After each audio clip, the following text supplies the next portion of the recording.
পালাবদলের পর এবার এসএসসির অযোগ্য চাকরি প্রাপকদের থেকে বেতন আদায়ে তৎপরতা শুরু করল রাজ্য সরকার।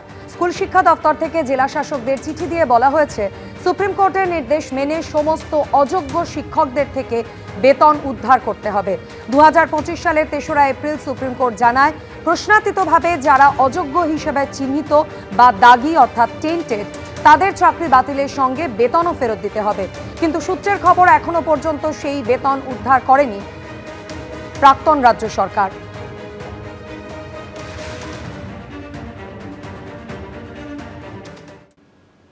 পুরসভায় নিয়োগ দুর্নীতি মামলায় সুজিত বসুকে গ্রেপ্তার করেছে ইডি। এর আগে তার অত্যন্ত ঘনিষ্ঠ বলে পরিচিত দক্ষিণ দমদম পুরসভার ভাইস চেয়ারম্যান নিতাই দত্তর বাড়িতে তল্লাশি চালিয়েছিল কেন্দ্রীয় এজেন্সি। ইডি সূত্রে দাবি, নিতাই দত্তর সূত্র ধরেও দুর্নীতি মামলায় প্রাক্তন মন্ত্রীর নাম উঠে আসে। কোটি কোটি টাকার দুর্নীতি, জমি সম্পত্তির বিনিময়ে চাকরি বিক্রি, বেআইনি লেনদেন, পুরসভায় নিয়োগ দুর্নীতির মামলায় এমনই সব মারাত্মক অভিযোগ সামনে এসেছে। ইডির হাতে গ্রেপ্তার হয়েছেন প্রাক্তন দমকল মন্ত্রী সুজিত বসু। বারবার হাজিরা ইডিও হয়নি শেষ রক্ষা। ইডি এই মামলা তদন্তে দীর্ঘদিন ধরেই সুজিত বসুকে বারবার তলব করছিল, কিন্তু প্রতিবারই নানা কারণ দেখিয়ে হাজিরা এড়িয়ে যাচ্ছিলেন সুজিত বসু। ভোটের আগে সুজিত বসুকে 4বার নোটিশ পাঠায় ইডি। প্রত্যেকবার কোনো না কোনো কারণ দেখিয়ে হাজিরা এড়ান তিনি।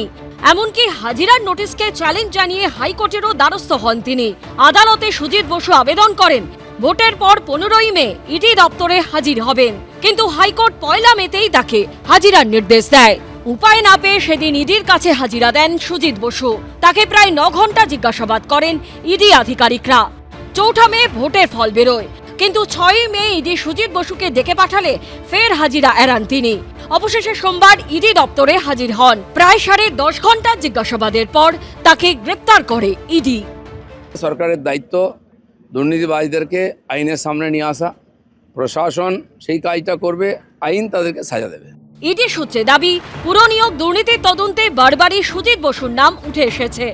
2023 সালের 5ই অক্টোবর সুজিত বসুর অত্যন্ত ঘনিষ্ঠ বলে পরিচিত তৃণমূল পরিচালিত দক্ষিণ দমদম পুরসভার ভাইস চেয়ারম্যান নিতাই দত্তর ফ্ল্যাট ও গোডাউনে তল্লাশি চালায় ইডি। সূত্রের দাবি, সেখান থেকে নিয়োগ সংক্রান্ত 7 পাতার নথি এবং পুরসভায় নিয়োগ সংক্রান্ত অ্যাপয়েন্টমেন্ট লেটার উদ্ধার হয়। ইডি সূত্রে দাবি, সুজিত বসু যে সময় দক্ষিণ দমদম পুরসভার ভাইস চেয়ারম্যান ছিলেন, তখন নিতাই দত্ত বকলমে তার সেক্রেটারি ছিলেন। পরে নিতাই দত্তকে সিজিও কমপ্লেক্সে ডেকে একাধিকবার জিজ্ঞাসাবাদ করে ইডি। সূত্রের দাবি, নিতাই দত্ত সূত্র ধরেও পুরনিয়োগ দুর্নীতির মামলায় প্রাক্তন মন্ত্রী সুজিত বসুর নাম উঠে আসে। আবার ইডি যখন তার বাড়িতে হানা দিয়েছিল, তখনও নিতাই দত্তর নাম উঠে এসেছিল সুজিত বসুর গলায়। আমার আত্মসহায়ক নিতাই দত্ত আছে, সবাই জানে। তার বাড়িতে ইডিকে পাঠিয়ে দেওয়া হলো, 12 ঘন্টা জেরা তাকে করা হলো।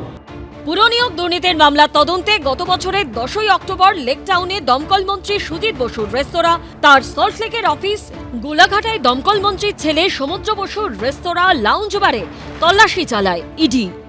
সুজিত বসুর স্ত্রী, পুত্র, কন্যা ও জামাইকেও জিজ্ঞাসাবাদ করে এনফোর্সমেন্ট ডিরেক্টরেট। শেষ অবধি সোমবার ইডির হাতে গ্রেপ্তার হলেন প্রাক্তন দমকল মন্ত্রী। এবিপি আনন্দ। প্রশ্ন ফাঁসের জেরে বাতিল হয়ে গেল 3রা মে হওয়া নিট পরীক্ষা। দেশ জুড়ে ডাক্তারিতে স্নাতক স্তরে ভর্তির পরীক্ষা বাতিল করল ন্যাশনাল টেস্টিং এজেন্সি। কবে ফের পরীক্ষা, শীঘ্রই জানাবে ন্যাশনাল টেস্টিং এজেন্সি। প্রশ্ন ফাঁসের ঘটনায় ইতিমধ্যে সিবিআই তদন্তের নির্দেশ দেওয়া হয়েছে। ডাক্তারির প্রবেশিকায় ফের প্রশ্ন ফাঁসের রোগ। প্রশ্ন ফাঁসের জেরে নিট ইউজি পরীক্ষা বাতিল করল ন্যাশনাল টেস্টিং এজেন্সি। বাতিল হয়ে গেল দেশ জুড়ে ডাক্তারিতে স্নাতক স্তরে ভর্তির পরীক্ষা। एक बार नीट का एग्जाम होता है, मतलब हर साल के अंदर एक बार, और वो भी पेपर आप बता रहे हो कि अब लीक हो गया पेपर। 3রা মে মেডিকেলের এই সর্বভারতীয় প্রবেশিকা পরীক্ষা হয়। পরীক্ষায় বসেন প্রায় 22 লক্ষ পরীক্ষার্থী। তারপরই প্রশ্নপত্র ফাঁসের অভিযোগ সামনে আসে। একটা গ্রেস কপি প্রথমে ছড়িয়ে পড়েছিল, সেটা ভাইরাল পর্যন্ত হয় এবং হাতে লেখা কপি তারপর দেখা যায় মিলিয়ে যে মূল প্রশ্নপত্রের সঙ্গে তার একটা ম্যাক্সিমাম মিল আছে, বহুলাংশে মিল আছে, এবং এই মিল খুঁজে যাওয়ার পর তখনই একটা তড়িঘড়ি করে তদন্ত শুরু হয়। এরপরই স্বচ্ছতা বজায় রাখতে পরীক্ষা বাতিলের সিদ্ধান্ত নেয় ন্যাশনাল টেস্টিং এজেন্সি। এনটিএ তরফে জানানো হয়, কবে ফের পরীক্ষা শীঘ্রই তা জানানো হবে। দ্বিতীয়বার ইস্যু হবে পরীক্ষার অ্যাডমিট। এর জন্য নতুন করে রেজিস্ট্রেশনের প্রয়োজন নেই। পরীক্ষার জন্য দিতে হবে না বাড়তি ফি। कि हम जो अगली परीक्षा दोबारा कराएंगे उसके लिए कोई एडिशनल फीस नहीं चार्ज करेंगे। सारी जो इन्फॉर्मेशन है वह सीबीआई को उपलब्ध करा रहे हैं ताकि सीबीआई जो भी व्यक्ति हो उसको ढूंढे, उसको जेल भेजे, सजा दिलाए, जिससे कि इस तरह की जो एग्जामिनेशन की प्रक्रिया में समय समय पर इस तरह की रिपोर्ट आती रहती है, इसका एक बार में खत्म किया जा सके। নিটের প্রশ্নপত্র ফাঁসের অভিযোগকে কেন্দ্র করে বিক্ষোভের ঢেউ আছড়ে পড়েছে বিভিন্ন শহরে।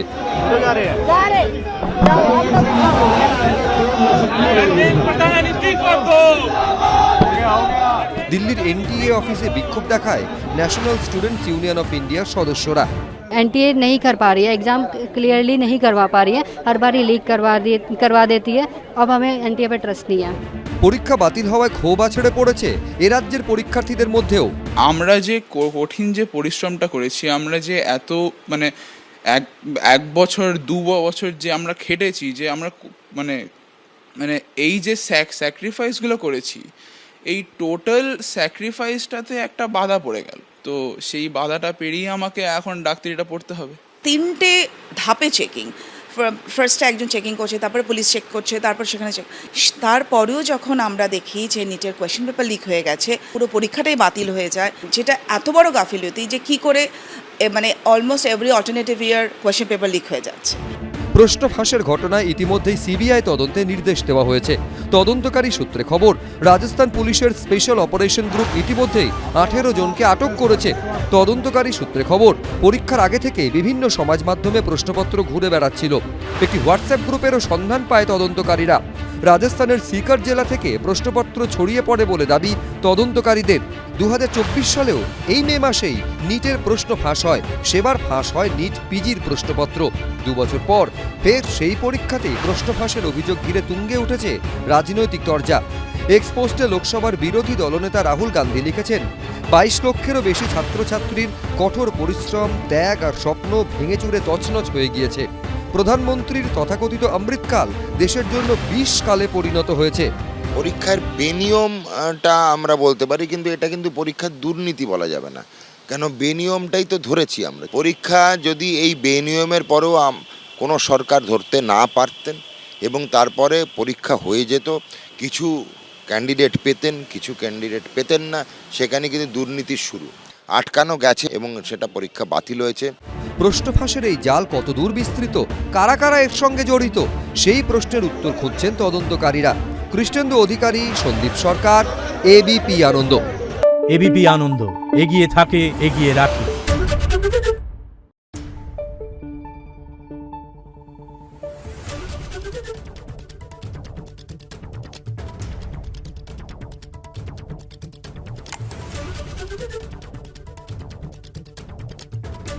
Thank you.